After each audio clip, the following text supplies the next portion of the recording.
about the object-oriented methodologies. The objective is to learn or understand about object-oriented methodologies. Object-oriented methodologies are set of methods, models, and rules for developing systems. Modeling can be done during any phase of the software lifecycle.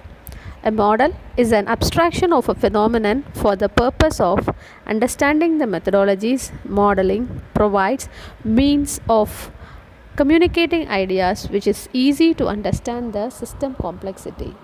Okay? We have a model by which we understand the system easily without any complexity.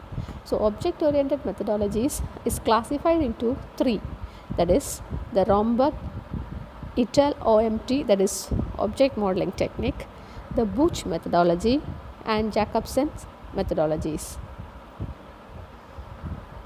First, let us see about the Romberg et al. Model object modeling technique. The object modeling technique describes a method for the analysis, design, and implementation of a system using an object-oriented technique.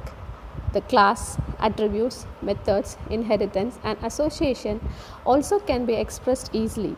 The dynamic behavior of the objects within a system can be described using the object modeling technique. The dynamic model. The process description and consumer-producer relationships can be expressed using the dynamic model. Then OMTs, that is object modeling techniques, functional mode. OMT consists of 4 phases which can be performed iteratively. The phases are analysis, system design, object design, and implementation. Analysis is the results or objects and dynamic and functional models. The system design means the result is a structure of the basic architecture of the system. Object design is this phase produces a design document consisting of detailed objects and dynamic and functional models. In the implementation phase, this activity produces reusable, extendable, and robust code. Consider about OMT object model. The object model describes the structure of objects in a system, their identity, relationships to other objects, attributes, and operations. The object model is represented graphically with an object diagram. The object diagram contains classes interconnected by association lines. Now let us see about OMT dynamic model. The OMT dynamic model depicts the states, transitions, events, and actions. The OMT state transition diagram is a network of states and events. Each state receives one or more events at which time it makes the transition to the next state.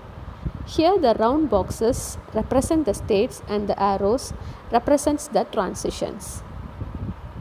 Now let us see about OMT functional model. The OMT data flow diagram shows the flow of data between different processes in a business. The DFD use 4 primary symbols, that is process, data flow, data store, external entity. The process is any function being performed, for example, verifying password or PIN in an ATM system. That is called as process. The data flow shows the direction of data element movement, for example, PIN code. So, how the data flows.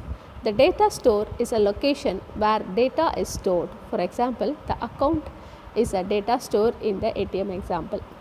Consider the external entity, which is a source or destination of a data element. For example, the ATM card reader. Now let us see about the Booch methodology. The Booch methodology covers analysis and design phase of system development. The Booch sometimes is criticized for his large set of symbols. The Booch method consists of the following diagrams, that is class diagram, object diagram, state transition diagram, module diagram, process diagram, and interaction diagram. And this is an example, that is the alarm class state transition diagram with Booch notation. The arrows represents the specialization. Okay, we can see here the alarm, it is silenced, enabled, that is to sound alarm. When it is silenced, it has a transition here. and when it is disabled, and as alarms fixed disabled, that is enable and disabled. Okay, so this is the Buch notation.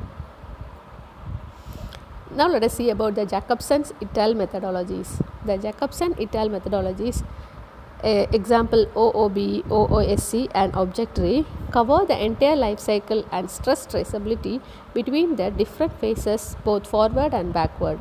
This traceability enables the reuse of analysis and design work, possibly much bigger factors in the reduction of development time than reuse of code. Thank you.